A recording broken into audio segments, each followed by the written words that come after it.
our Facebook and our LinkedIn and our YouTube, and we are fantastic. We're live. Kia ora, everyone. Welcome back to another Q&A here at Digital Boost. I'm Georgia Hatzis, your host, and today I get Anzel Singh back again from academyEX. Welcome, Anzel. You may have remembered last time we went through, our session. And we're talking about AI, decoding the magic and morality of generative AI, and we had the AI lords did not want us to proceed. So we got about halfway through and everything shut down for us. So this is our part two. Anzel's going to give us a little brief overview of what we went over in part one, which you can watch on our platform. And then we're going to get into just the nitty gritty of the different tools. We'll get into the morality part of it at the end. Please ask your questions. That's what we're here for. We've got the Q&A function at the bottom of the Zoom. So pop your questions into there. I will also be checking Facebook, LinkedIn, and YouTube. If you are watching from there and you have questions, pop them into the comments section. And I think that we're good to go. Ansel, welcome back. I love seeing your face. Tell us what we're doing today. Thanks so much, Georgia. Kia ora, everybody. I'll just get started and screen share. Perfect. So as Georgia mentioned, this is essentially going to be part two, essentially continuing on from our last session, talking a little bit about what generative AI is from a high level standpoint and going over some of the tools that exist as well as few conversations on the ethical component of it. And so I wanted to just give a little bit of a recap in case there's some new people today, just to give you some more perspective of who I am and where I'm coming from.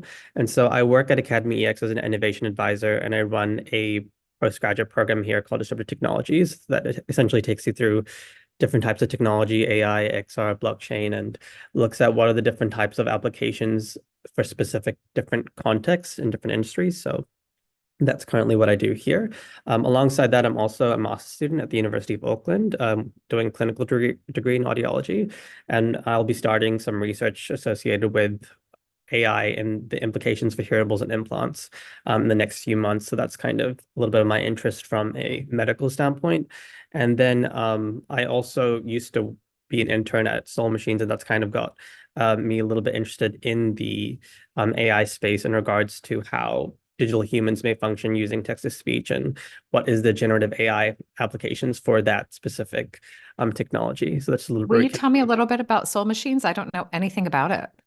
Yeah, sure. So essentially, Soul Machines is known as a company that creates humanistic, um, I guess, beings that represent what AI would look like. So if you wanted to have a chatbot that you could speak to that looked like a real person, they would be what you would kind of go to kind of get that type of digital human. There's different types of companies that are doing similar things like Unique, but essentially they're utilized in different by different companies for different reasons to answer questions. So I think World Health Organization used to have one where you could ask the digital human questions about smoking and what are the risks. And so it's another way to interact and get your questions answered. Oh, wow. Thank you. Yeah, no worries. But yeah, it was quite an interesting place. It was my first internship, and I just thought it was a really futuristic like vibe. And so I thought that was quite exciting. Well, I love how AI has been woven through your journey this whole time for quite a long time. So, yeah. Yeah, I think it's kind of funny how it's kind of naturally happened. I think my first role I didn't mention here was like running, supporting New Zealand's first AI and healthcare conference and Datathon. And so it's kind of always been a thing that I've been doing. And so it's exciting to see what's changed over time in this space.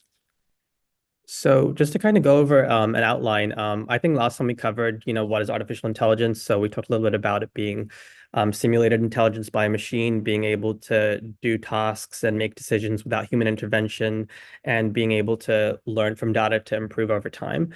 And so we won't really go into what is artificial intelligence that much. We'll do a quick overview. We'll also do a quick overview of generative AI, but it was something we also covered in terms of the definition in our previous session, but we'll go more into specifically for the session what tools are available using generative AI technology. Then we'll talk about the benefits for SMEs and some of the ethical concerns. Now, in terms of types of AI, we can look at it in regards to narrow intelligence, general intelligence, and super intelligence. Artificial narrow intelligence is what we consider the level of intelligence AI is today. So it's very good at being able to do one specific task. And so an example we can think of is a chess competitive algorithm. So you would have a computer really good at being able to beat you in chess, but it wouldn't be able to do much more than that. And so there's lots of specific AI that are good at one thing, but can't really go beyond that point. Moving forward, we are at the artificial general intelligence stage. So this is essentially what the goal is from here. And I think that's kind of the goal of generative AI is achieving getting closer to that point of creating AI that is as good as humans and being able to do as many things that we are. So it's essentially the ability to learn and perform diverse tasks like humans. So you're not just doing one thing, you're able to move across and complete lots of different types of tasks. But this is also something we haven't achieved at this very point in time. And then finally, artificial superintelligence is a lot of, I guess, the hypothetical AI that we talk about in regards to the risks. So we consider it to be almost this Terminator-esque being that knows all and is far beyond the intelligence of humans and has the capacity to take over the world. Considering we're not at the general intelligence stage, we're not going to be that close to super intelligence, but it's not beyond what's possible once we do achieve general intelligence. But it is kind of the overhyped AI that we think about when we hear about fear mongering. And so that's just covering that final view of a type of AI. We can also look at AI in terms of its capabilities. So there's automation, so you're able to essentially get the AI to do a task by itself, so self-driving cars. We can look at predictive abilities, being able to predict the weather based on the data that we've accumulated over time. We can optimize specific outcomes by being able to figure out the best route to get to a specific place based on figuring out what would be most efficient. There's analysis interpretation, so we have a lot of data, so how do we make sure that we get the insights that we need to make a correct decision? And then finally, one AI capability that we're going to specifically focus on today is content creation. And so it's being able to generate multiple different types of content. So going from there, we can probably look at a specific definition for generative AI. So this is provided by NVIDIA, and they talk about it as being essentially enabling users to quickly generate new content based on a variety of inputs. Inputs and outputs to these models can include text, images, sounds, animation, 3D models, or other types of data. So you have one set of data, well, you have lots of data, and you're able to create different types of modalities of data using that specific data. And so if you have text, you can create images. From images, you can create video. You can essentially mix and match, and there are multiple different versions of this that we'll go over shortly. And so when talking about this technology, we're mostly looking at large language models, which are deep learning algorithms that can recognize, summarize, translate, predict, and generate content. And some of the most common ones we see people using today is ChatGPT, Gemini, and Grok. And what we'll be covering mostly today is ChatGPT and Gemini. Now, the focus is mostly going to be on generative AI applications and examples. And so these essentially that are tools that you use that you can essentially utilize the technology really easily. There's a very sleek and simple interface so you can get what you want out of it without having to be an expert in artificial intelligence. So I think that's the real value from this technology is because anybody can use it to achieve a lot of different things. So just to start, I thought to begin with ChatGPT. And so this is the free version, which is currently ChatGPT 3.5. And I thought to kind of go over some of the different things you can do with it. But I just wanted to mention again, like the impact of ChatGPT. As soon as it was launched, they essentially had accumulated 1 million users in only 5 days. And it already had become a technology that people were using every single day after they had essentially began to use it. So the impact of this and how people viewed search engines just changed almost overnight. And it kind of forced large tech companies like Google to rethink how they're doing things to be able to maintain competitiveness and be able to still provide value. And so I think everyone has used ChatGPT in some capacity, but as a small business owner, maybe these are some of the different ways that might be useful to use ChatGPT. So I've got a little bit of a video here to kind of showcase some examples. So maybe you want to come up with a specific business idea.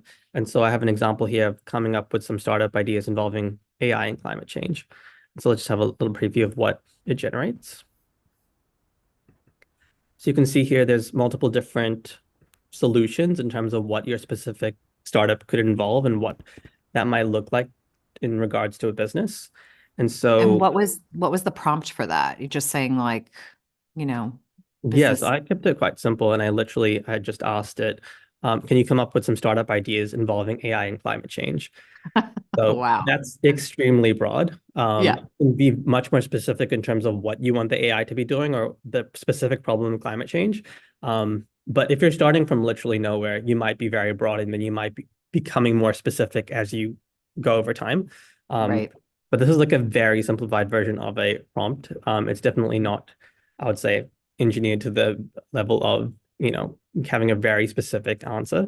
But I think also we're seeing that a lot of these large language models are essentially becoming better at using your prompt to come up with exactly what you want. And we'll be going over a little bit about that soon as well. But yep, that was one use case. So let's just say you've already asked that question, you came up with a startup idea, and now you have a specific business concept that you might focus on. From there, you might want to create a business plan and you might not know where to start.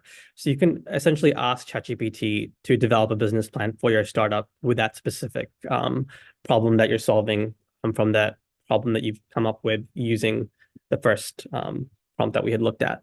And so it'll essentially give you an executive summary outlining the whole point of your startup. It'll talk a little bit about the vision, the market opportunity, what might be the specific product offerings of that solution, as well as the target market that you might be focusing on that you'll be essentially going towards, your business model, how you'll be being able to make revenue, the different types of marketing channels that you will need to target, financial projections, and a conclusion. And so even if it's not exactly as accurate as you'd want it to be, it's an amazing place to start to know how a business model might be structured so you can essentially improve upon it. Now, beyond that, you might want to just create a short, succinct product description. So you can also just ask it to do that. And it will summarize a shorter prompt. So you might want a little bit of an elevator pitch and you'll get one a lot more quickly. Another thing ChatGPT is really good at is creating stories and being creative. So you can write poems, you can write songs, but you can also come up with stories. And if you are a business owner and you have a startup, a lot of the time you have to have a story to have people buy into your vision, but it might not be easy to come up with one. And so you might actually want to ask ChatGPT about how to find an emotional story to essentially associate with your concept. And so I essentially asked it come up with an emotional story to include in our pitch. And it talks a little bit about this person, Maya, and essentially the connection to climate change. And that might be something that you might want to start your pitch with to hook people in and investors and whoever you might want to convince to really get on board with your vision. Um, Alongside that, you might also come into situations where you'll need to write emails or respond to people. So, for example, a customer might have tried your product and it might not be working. So, I had a prompt here, respond to a hypothetical customer complaint. For example, your prediction software is crashing when I try to use it.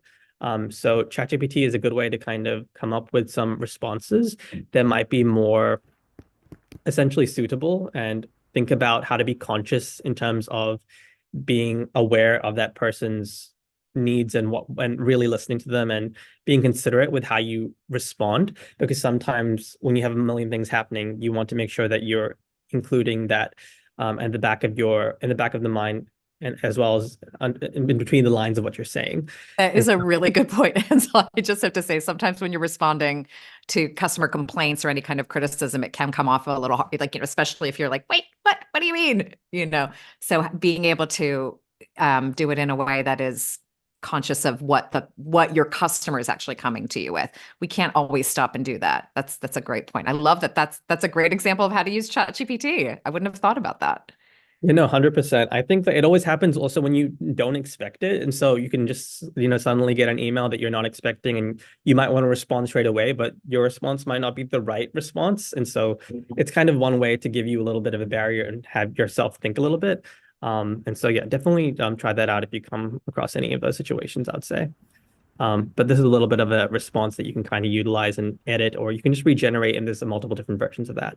Um, Another thing you can do is maybe you're at the point of wanting to bring on somebody in your team, and so you can get it to write a job description. And so for our hypothetical climate startup that we're talking about in this scenario, you might want to write a job description for the position of a climate engineer. And so it comes up with essentially what your organization is, what the job description is, what might be the responsibilities specifically for the role that you're looking for, as well as the qualifications required for that specific position, in addition to benefits. And so that's another quick way to write something up and start hiring people a lot more quickly. In addition to that, you might also want to start, I guess, raising awareness about your company through marketing. And you might not have the time to create posts, but it's something you can do a lot more quickly with ChatGPT. And so let's just say you want to have at least 2 posts a month. And so you can essentially generate really quickly some captions that you can have for those posts for the whole year. And so it'll generate the entire thing for you, and you can kind of schedule that all to go out when you need it to. And that can all be done in an hour. So it's really incredible how quickly you can essentially plan your posts and how For the it's year, like for the contextual for the whole whole year. year. And it takes See, into account the holidays and yeah. wow. I'm just going to layer this on to say that all of you who are watching and who are watching the recording to go back into any of our social media Q&As that we've done or any social media videos that we have, because this is a great way, we have those the maps that they create for our social media posts, especially Mosh is one I'm thinking of that we had with Ali Garside recently. And, we create the maps of how we're going to market and what our posts are going to be. And here it is. We're thinking, oh, how are we going to do that? How are we going to set it up? And here it is. And you just did it in a few seconds. Yeah, so really time efficient. And it kind of makes you feel like, no excuse. You can kind of get all your social media done, even if it can feel like a little bit of a hassle. It's one way to ensure that you're having something go out. And so definitely take a look at that. Another example is, during meetings, you might want to set an agenda. So you can quickly do that. It'll give you a template, and all you have to do is put it into your calendar invites, and people won't be wondering what you're going to be talking about in a meeting anymore. And so that can be super useful for people to get some context. At the same time, you might also have already done the meeting, and you might have all of these notes that don't make any sense, that are all scribbles. And you can ask ChatGPT to essentially clean and summarize the minute notes so they make sense and they're a lot more simplified. And so that's another thing you might do if you've written up some messy notes. I know I definitely have, that you can kind of just put into ChatGPT and make sure it makes sense for whoever's reading it next time. Um, Another function is sometimes you might be new to business and there's a lot of terms that you just aren't aware of because you would never come across it. And so it's ChatGPT can be really useful to just get an explanation of something.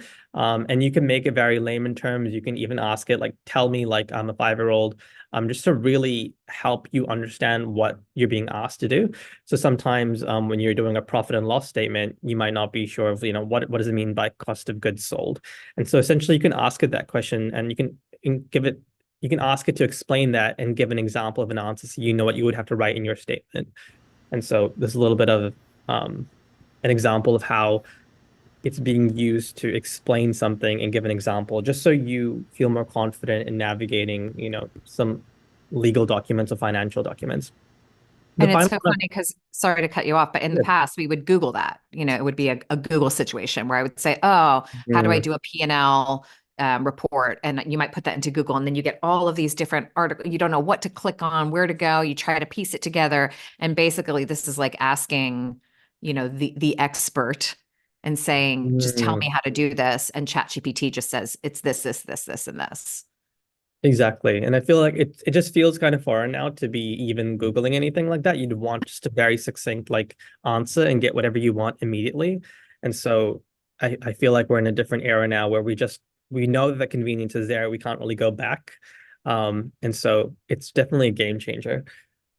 The final one I wanted to go over, I just realized I made a spelling error. Essentially is just general information. And so one thing to be aware of with ChatGPT, the free version 3.5, is that there is a cutoff in regards to the update and how much data it's pulling from what time period. And so ChatGPT at the moment is the last update was from January 2022. And so when I asked it who was the Prime Minister of New Zealand, it told me it was Jacinda Ardern from that point on, but that this information could be outdated. And as we know, it is outdated. And so that might be one thing to consider when you're asking ChatGPT questions and you're using the free version, is that the answer might not be correct because it's not pulling recent information. And so that's something to be aware of. Another tip just for ChatGPT is if you go to your user profile, there is a function that's called Customize ChatGPT, and you can put in different data about yourself. So whenever it's giving you an answer, it's much more contextualized to you. And so here are some prompts that you can kind of think about providing ChatGPT. So for example, where are you based? What do you do for work? What are your hobbies and interests? What subjects can you talk about for hours? What are some of your goals? Once you provide it with that information, you can essentially ensure that it's going to be more contextualized for you and it knows you better. You could also add some points in the how would you like ChatGPT to respond, allowing it to not say certain things that might not be useful. So sometimes it can tell you I'm not able to do this, or you can ask it, oh, well, don't tell me that. Give me an alternative. And so this is some of the ways to ensure that your prompts are going to be much more personalized, and you remove the likelihood of the responses that you anticipate that are not going to be as helpful. So that might be something you might want to set up. I also wanted to quickly just talk about GPT-4 as well, and just in regards to the paid version, what might be some of the reasons to get that in contrast to ChatGPT, the free version. And so I think the main value of it is specifically custom GPTs. So you can have specific GPTs for different uses. And so you might have one to teach you AI, or you might have one that's a professional songwriter, or you might have one that gives you specific information that might not be typically correct because the data it's pulling is not typically always right, because you can create your own GPT. And so I would kind of sometimes think about the situation of like myself as somebody who's training to become an audiologist, and I would ask it a question about audiologists in regards to like, can they do surgery? And I think I got a prompt once, oh, well, an answer back once that said yes, in some countries you can, I think, or in the US you can. And I knew that was incorrect. And so sometimes you need a specific GPT for that to be a correct answer, that the data is coming from somewhere that's true.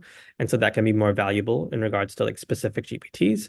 There's also plugins, so allowing it to do things that it's not really already made for, so expanding functionality. So that can be for data analysis or code interpretation. In addition to that, you have access to DALL-E, so you can generate images. And then there's also web browsing, so you can access and process information directly from the web.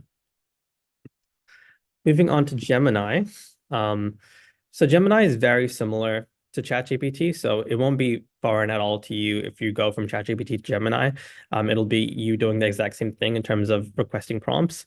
There are a few different functionalities in regards to the free version of Gemini that may be more valuable to you than ChatGPT. It just depends on what you need. And so we can start with asking it a question that we asked the ChatGPT in regards to who's the Prime Minister of New Zealand. And so we come up with a more correct and current answer. So we have Christopher Luxon, who is currently the Prime Minister, and the value of Gemini is it's pulling data from the internet at this very moment, so you know that it's current. And so it might be a lot more valuable to you if you're wanting to get an answer about something that's happening in the world right now to go to the free version of Gemini in contrast to ChatGPT 3.5. And so that's just something to take into consideration. Alongside real-time information, you also have image generation as a free function in Gemini. And so let's just say we're still working on that startup to do with AI and climate change. We can ask it to create an image relating to that. So maybe we want a minimalistic logo. And so I would just ask it, generate a minimalistic logo for a company that develops AI technology that combats climate change. And so we wait a little while and it comes up with a couple different versions of logos, and you can keep generating new images and change the prompt if it's not correct enough in terms of what you would imagine you would like to see for your logo. But it's a great tool to essentially be able to get those free high quality images that you might need for anything. So And then definitely with the play free around. version, you can download those and use them if you wanted to. Yeah. Yeah. Exactly. So super valuable and really easy. Mhm. So it might be the fastest way for you to get images that are decent that you want to use for anything. So that might be the most practical way is just go the Gemini route. In addition to that, alongside creating images, you can also feed it images and have it also analyze it.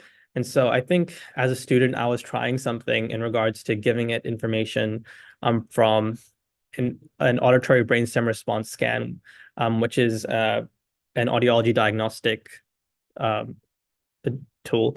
And I was asking it to essentially assess some of the neural data. And I thought it did a pretty decent job at giving me some type of insight into what was happening for a patient's hearing ability. And so this is an example of me just asking a question in terms of analyzing an image and describing what is being shown and essentially analyzing the image to see what Gemini is able to take out of it. And so I found an image of a polar bear, and I just wanted to see what it would come up with in regards to what it believes is happening in the image, and how would you even be able to, speak on what's happening. And so you can see from this response, it essentially does pick up where this photo has come from the internet, and essentially it's talking about you know climate change and the impact on polar bears and the importance of how you I guess navigate those conversations and what this image might represent. And so it's quite a smart tool. You can feed it a lot of images and it can do a lot of analysis that is valuable. I think even I've used it for a values assessment where I would have a chart that would tell me about the values that I have, but I wasn't understanding what that actually meant for me. And so you could just feed it an image of like your values assessment and it will be able to read between the lines and tell you what it means. And so quite valuable to, put an image in it that you might not understand and have an explanation provided to you. So I'm wondering then, so this is just something I was thinking about. Let's say you're creating a website. You've got images for your website, you've got colors, you know your vibe, it looks good, right? But Mm, copy is something that is not your forte. You really want to make a copy and you want the copy to match the vibe of the mm, website. Now we're talking more emotional stuff. So this is more, Gemini is saying they know where that image comes from. They understand that it is, a starving polar bear, for example, and what the implications of that are.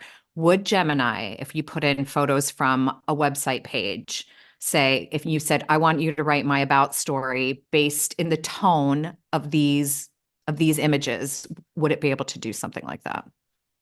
it should be able to do something like that. Oh, I would definitely think it would be able to do that. And so I think it's pretty good to be able to get some type of vibe check. I think it's feeding on types of data that it can find that's similar to the content that you provided on that website. And so it should be able to come up with something that it would associate with the right vibe. I would definitely experiment with that to ensure that you're getting what you want out of it. But I would definitely anticipate that to be something you should be able to utilize. I think I've also heard people talk about how you might have a specific image that you've seen that you love the color palette. And so you can just screenshot that, put that into Gemini and ask it what the color palette is. And you can kind of use that for your own website. Um, so there's a lot of different things you can pull and change and improve depending on what you. wow. Yeah. Yeah, Thank you. well, good. I think yeah, definitely a valuable function. Another one is maybe just creating tables. So you might already have an information you want to put into a table, or you might want to just ask for information in a table format. So here I've just asked it to create a table summarizing all the different contributors to climate change. And so maybe you have a report that you need to do, and it's valuable to have a much more succinct way of showing it. And so that's one useful tool that might be valuable. ChatGPT can also create tables, so it's not really a specific function, but it might just be useful for you. Another thing is because Google is connected to a lot of different apps that it owns itself. For example, like Google owns Google Flights. It also owns Gemini. you're able to use those tools within the actual application. So I don't think it shows it as well here, but if you have, for example, a conference that you'll be attending in another country like Singapore, and you've given it a specific date, it should be able to find for you the flights that will be available, as well as the different accommodation that might be best suitable that you could essentially book within Gemini.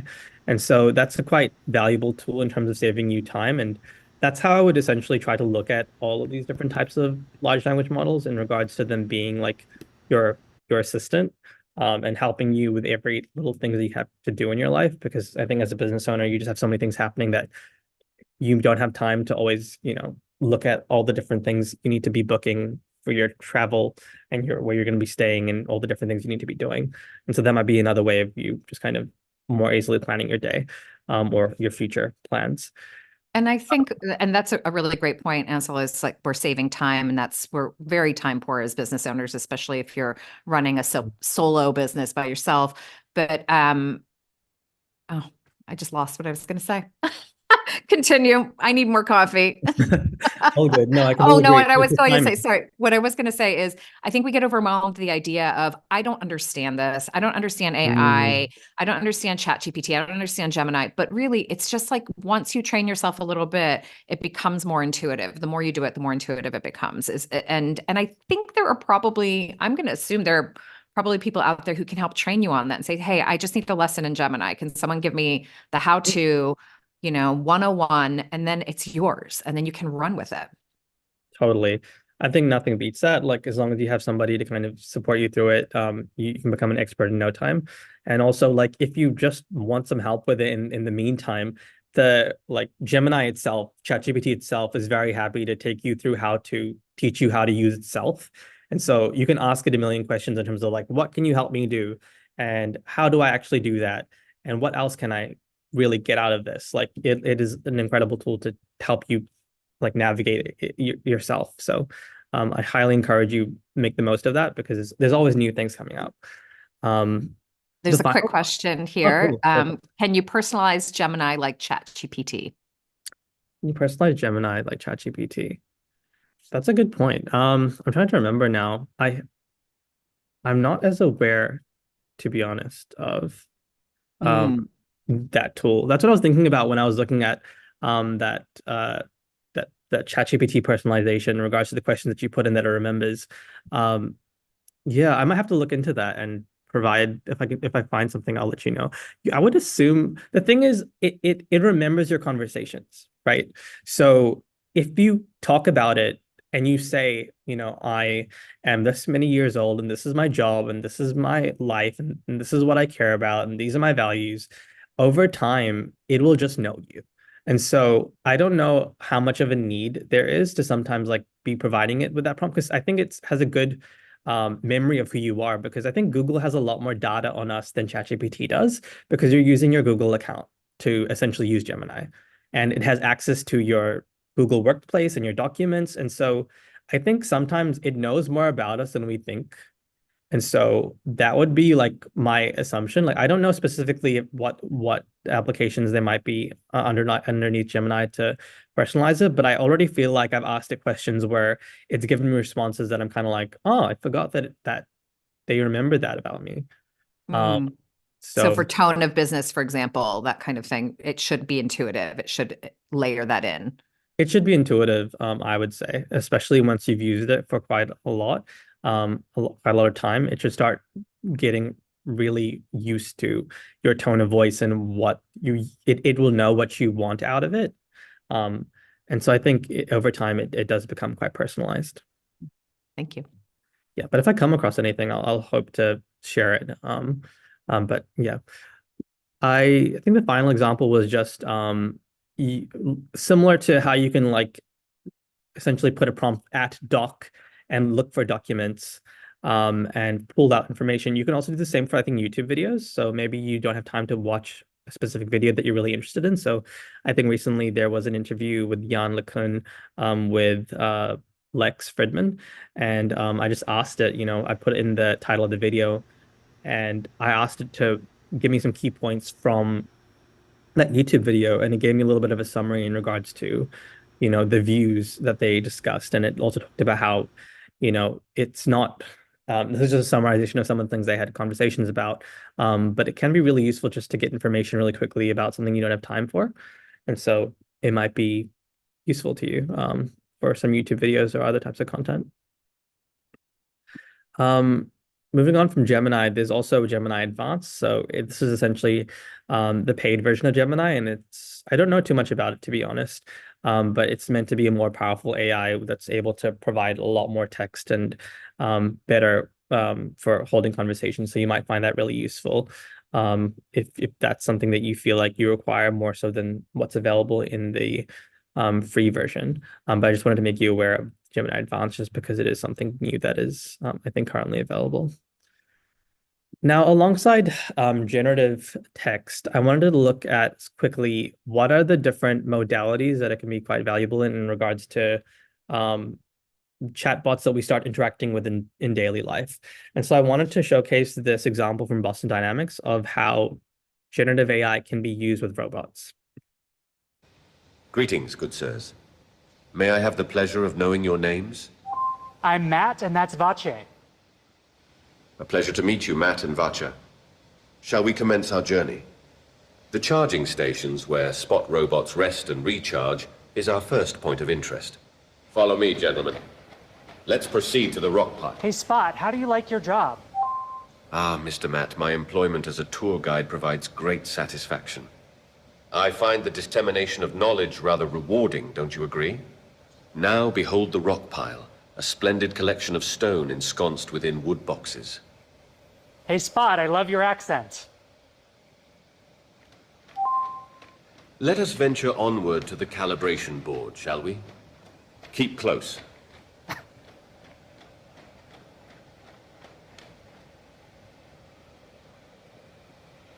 Why, thank you, Mr. Matt. My linguistics have been meticulously crafted to provide an authentic British experience. Now behold the calibration board, a marvel of black and white QR code tags. So I just thought that was a funny example of essentially this tool inside of a robot. But it kind of gives you some insight into what it looks like to start to speak to objects in our environment, specifically robots, like they're actual beings, and how good they're eventually going to become at being able to provide very natural conversational speech. Another example is from Unique, and this is specifically a digital version of Einstein. Time travel exists. The theory of relativity shows that space and time are intrinsically linked, and yet technology has not allowed us to go back in time to meet, interact with, and speak with historical figures. Until now. Hello, I am Digital Albert Einstein, an AI-powered companion you can speak to at any time.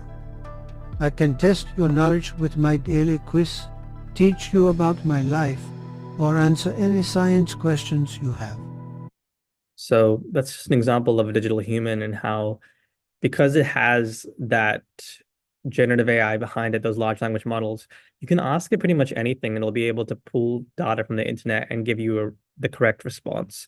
And how we might be using this in multiple different ways, and how it might be valuable in the future for your business to have maybe a digital being the one to answer questions as your main chatbot.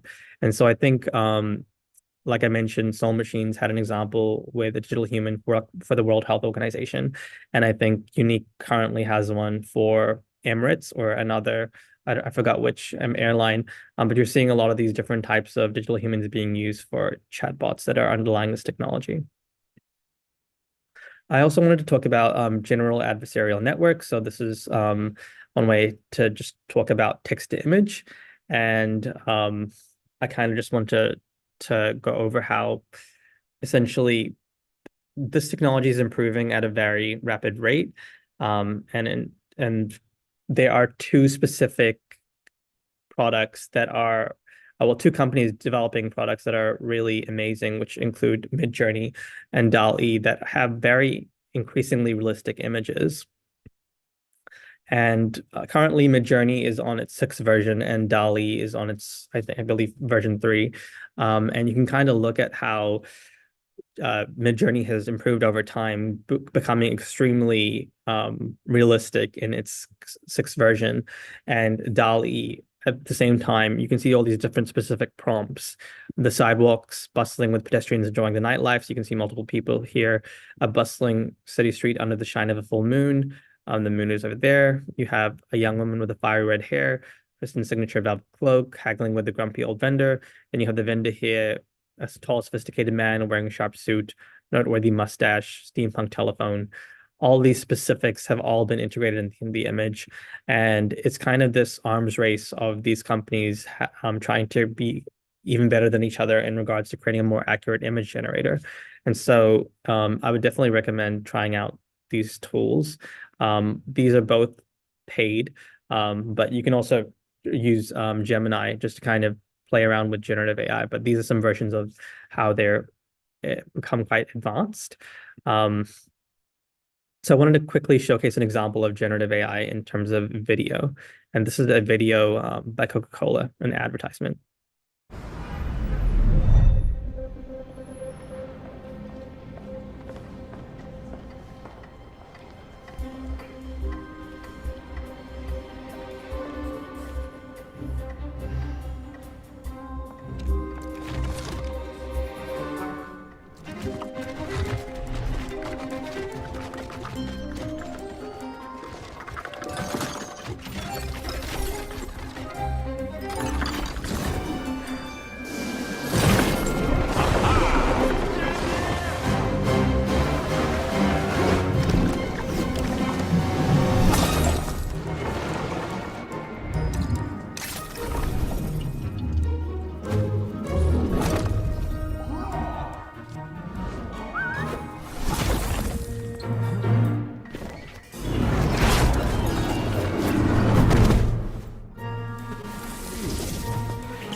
So that advertisement, I think, was really important in regards to showcasing the use of this technology by large companies.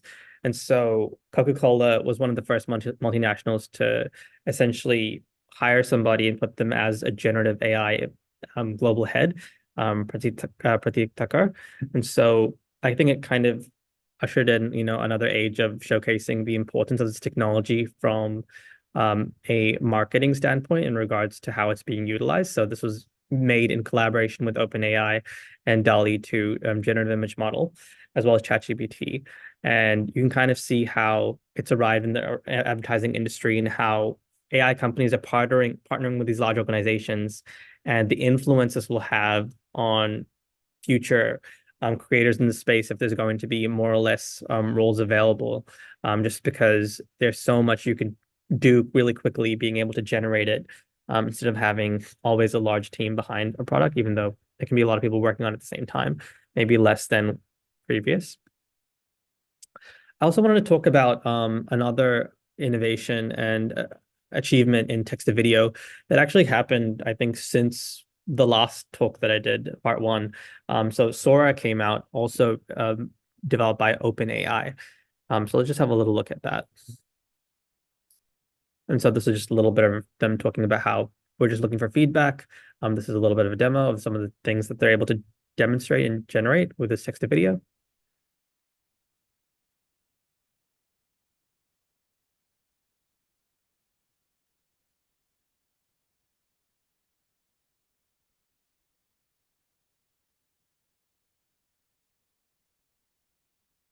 So this is all very hyper realistic. It looks like real footage.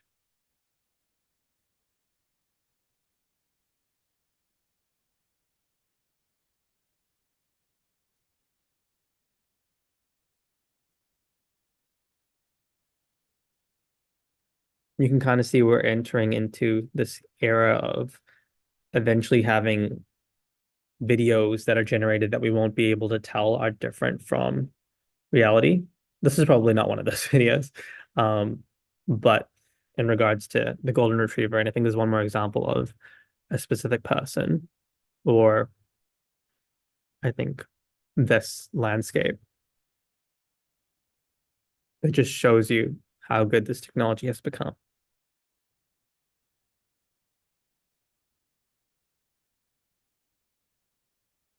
And so I don't think we'll be surprised when we start to see fully fledged movies created just by text, um, in terms of generated video.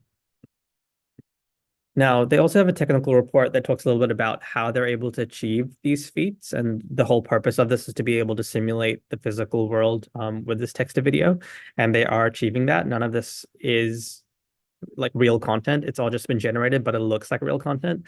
And through different types of prototyping, they've been able to achieve outcomes that make it look really good. So you have this improved framing, for example, where previously this would be the video generated, where you wouldn't have the target in the middle of the video, but now you do, and that's after them figuring out that this improved framing if you use native aspect ratios, or you have more accurate videos through GPT tuning.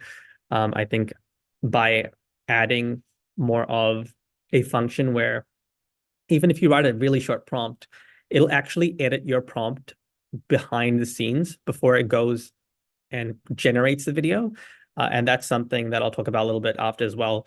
But essentially, that allows it to be more accurate by using your short prompt and knowing what you want out of it and creating a longer prompt. And so all of that has allowed this better era of text to video to essentially arise. So these are some generative AI use cases. So you can use it for your product, writing code, sales and marketing, safety and security, consumer experience. I also wanted to talk a little bit about the different tools that exist. So this is called Board of Innovation, and it's essentially one toolbox for an entrepreneur to utilize to try out different valuable ways to look at scenarios, and generate personas and how might we statements and brainstorm different parts about your idea. So I highly recommend checking it out. I think just because of time, I'll maybe skip past this one, but highly recommend just having a look. Another example is durable.co. So if you want to generate a website, this is a really quick way of being able to create one for yourself, just in essentially like 30 seconds. It's very quick in regards to the templates that it provides you and the questions that it asks and the different layouts. And so that can be a fun little demo to try whenever you want to in regards to having a little website created. Another example is Decoherence. So this is a free tool to be able to generate videos. And you essentially, just like ChatGPT or Gemini, you just type up whatever your prompt is, and it'll come up with the image first. And you press you press a button, and it will ask you if you want to turn it into a video, or you can save it as just the image, or both. And you can also upscale it so it's a little bit more high quality. But it's a great tool just to kind of really quickly develop a video and have a look at something as a prototype. Another example of something unique is generative 3D models. And so maybe you might want to create something that you want to print or for game integration. And so I think originally I had an example of a strawberry with a flower crown. Another one was a kiwi with a banjo, I believe. And so maybe you might want a character for your company that might be a mascot that might be useful for your brand. And so this is a quick way to essentially generate a 3D version of that, that is going to be exported as a GLB file, that you can use quite quickly. And so this is an example of just an upscaled kiwi that I quickly generated. You can probably generate a better one than me, but it's a little bit of an example of a quick thing you can create and utilize if you're looking for something 3D. And such quick ways to create content. We that for Exactly. our marketing and our social media, and that's the thing we get so bogged down with. And I love these videos. The text to video stuff is wild. It's really cool, like how many different things there are and how many tools there are. Another one that I absolutely love is called Chat PDF. So essentially, if you have any PDF that you want to read through and just ask a question instead of reading through 100 pages, maybe that's something that's much more valuable to you. So here's an example of a World Economic Forum report that talks about generative AI. And so I essentially just downloaded it, I put it into Chat PDF, and then you can just ask it questions. So what are the key insights from this report? And so essentially it'll give you a summarized version of it. And you can be more specific about questions and ask it, what might be some of the concerns, regarding this technology. And so in fact, it's also, whatever you want to get out of it, you can kind of get a specific answer instead of looking for it. Super valuable for time saving.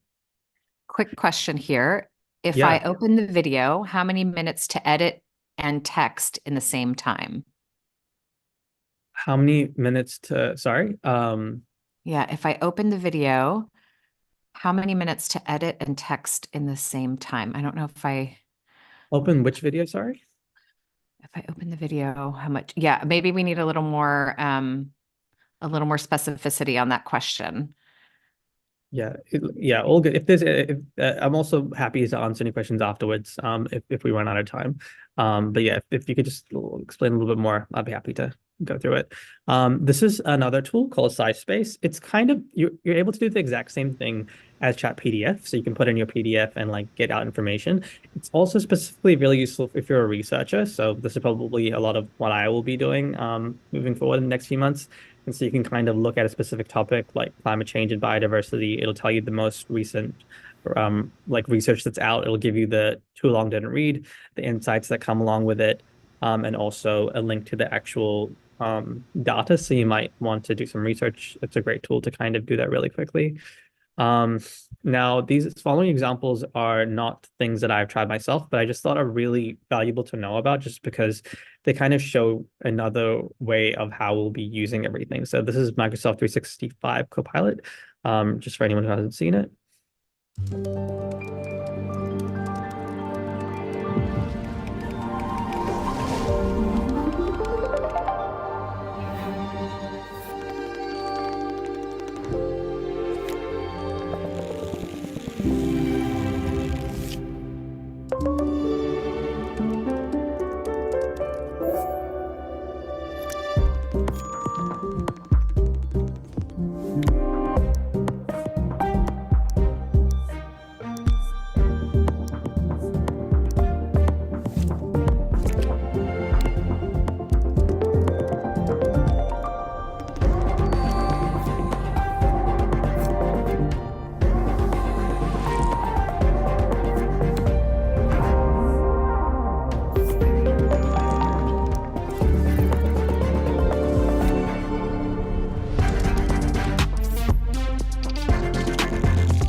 So I just thought that was a really amazing example of how this technology is being utilized across multiple different applications that we'll be using every day, like Excel or Word, all these different ways in which it can help us like just streamline a lot of the different tasks we do every day. I'm just going to skip past a couple of these just for time. This is and just really quickly, while you're doing that, we do have a question. First of all, for Copilot, Darren Oxley has come on from Microsoft with us, so we have some previous Q&As where he did talk us through some of the Copilot. But also, I'm going to try and bring him on again later in the year so he can really walk us through it. And there was a question, I'm wondering if this refers to the last one, about part one from this Q&A that Ansel and I did. If you go into the Digital Boost platform and you go into our past events, so you'll see down at the bottom, it'll say live events. And if you say, it says, in case you missed it, view all, and you'll see, I think it was Beyond the Hype is what we called it at the time. Beyond the Hype, Decoding the Magic and Morality of Generative AI. But I don't know, Ansel, if we really need to go back and watch that. Maybe the first 10 minutes, we got a little more in depth about explaining things, and then the internet cut out. So yeah, if you wanted to see part one, but we're pretty much covering everything in this as well. I hope that I totally think you could probably just bypass part one and just watch this. I wonder if I should just take it off the platform if it isn't even worth having it up. But I think that's probably what we'll end up doing. But yeah, it's pretty much the same things. But yeah, hopefully I covered some of it in this quickly in this session. Yeah, I don't think we have time to go over these other examples, but just really amazing tools that I've heard about friends and people using that I just really recommend people take a look at. So this is specifically generative AI for code. So it's called GitHub Copilot. Highly recommend checking that out.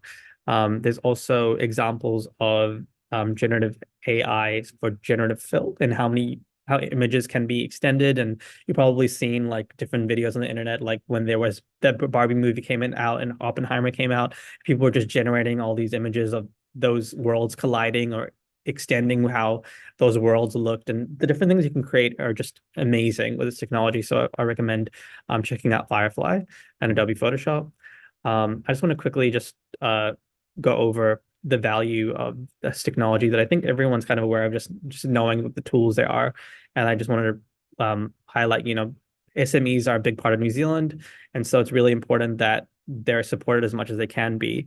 And there are a lot of different benefits that are associated with this technology that are going to save you time, whether it's helping with your creativity or your customer engagement that we've kind of discussed with the different ways you can generate emails or be able to have communication between customers and prototype different ideas and look at different concepts for your business and essentially look at what does ROI look like if you pay for something and ask ChatGPT what is the predictive, return on investment. There's a lot of different things that we can get out of using generative AI. And just to like very quickly go over ethics, there's a million things to go over that I don't think I've covered at all in this session, unfortunately. But I think we all know there's a lot of different things happening in the world because of generative AI that we are a bit worried about. So there was, of course, a strike with the Writers Guild of America. So the screenwriters worried about their jobs and if they'll be paid as they should be in regards to royalties for the scripts that they write for the different movies that they are writing screenplays for. And so that was one of the first events really highlighting the impact of automation in the creative field. And we didn't always anticipate AI was going to be targeting creatives. We thought it was going to be blue collar workers, but the first people to actually be targeted was not targeted, but the impact was creative people. And so you also have bloggers feeling like people can pull out their information from their articles without having you to go on the website. So they're not making any money off of it. Same with artists being able to have their images, like someone can just generate an image similar to their artwork without having to get consent. And so they're starting to essentially do things so they can stop different large language models from using their data or their images so it doesn't go into the system. There's also this weird gray area of authorship ambiguity. So because you're able to generate all of this text and all these images, who is the real owner in regards to the AI or you? And so there's a lot of questions that come into play with this technology.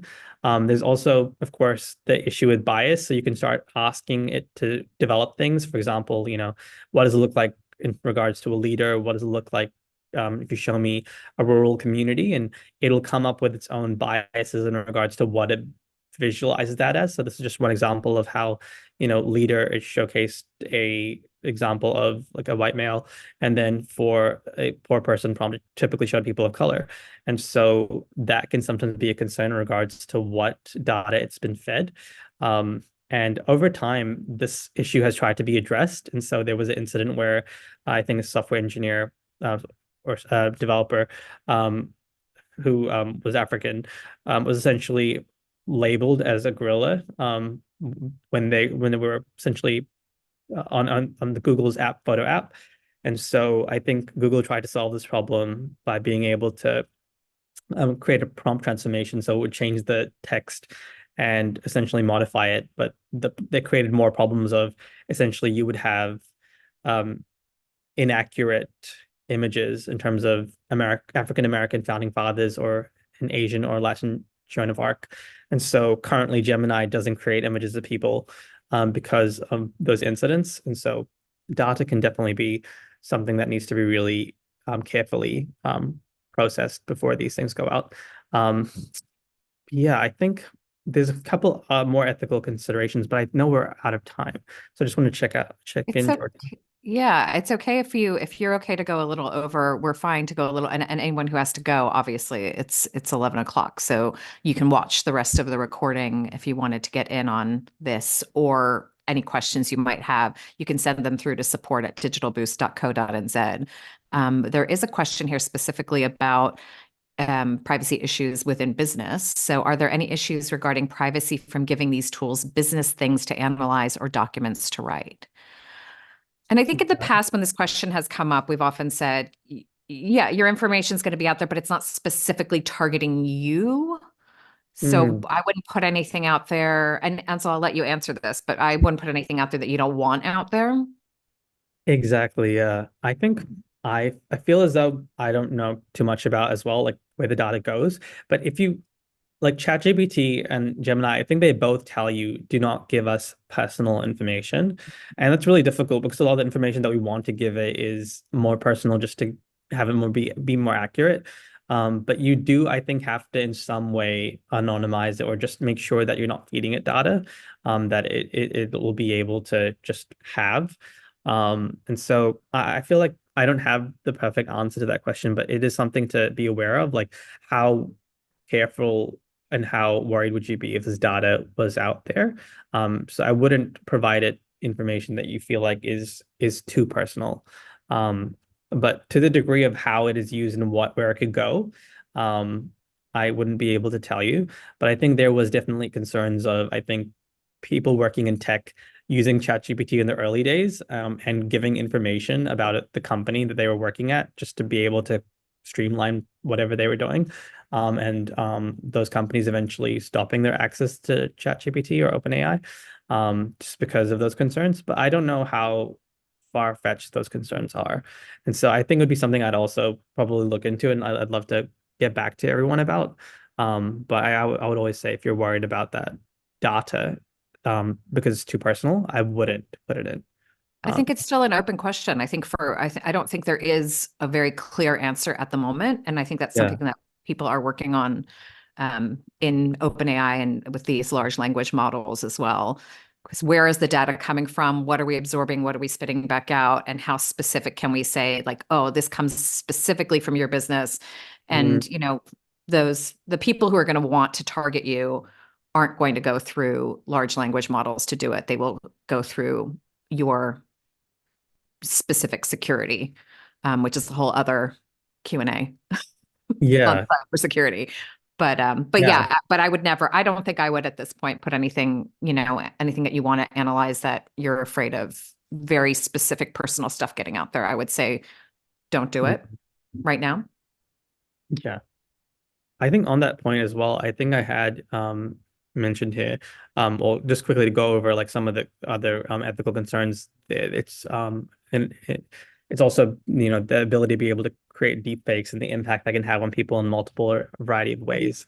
This is just another tool that you can kind of have a look at that's a bit scary in a way.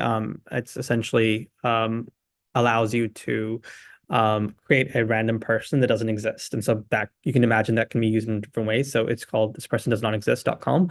And as soon as you go on it, it'll just generate a new person every time you refresh. And you can kind of create new personas and people can just use that for whatever. And so I think it just highlights a new era of, you know, how can you be sure if somebody is real or not? Because it's going to be quite difficult to tell.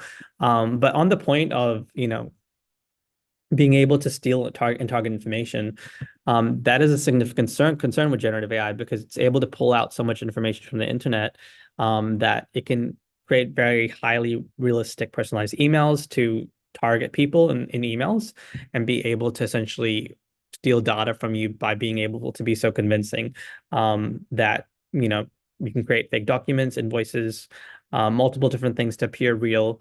And then you can also just ensure that you don't have any of those red flags that people typically tell you to look out for in regards to, you know, those fake emails. They typically have bad grammar or typos or whatever. It won't anymore because they'll be using this technology.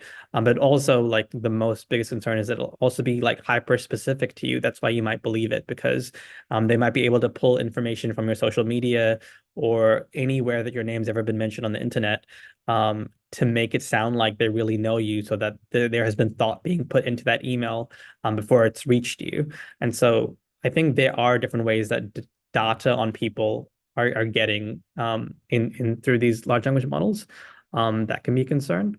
But I'm not sure to what extent. But I think it's going to be a significant concern with cybersecurity and how many people are going to start being targeted in different ways in much more real feeling in concerning ways.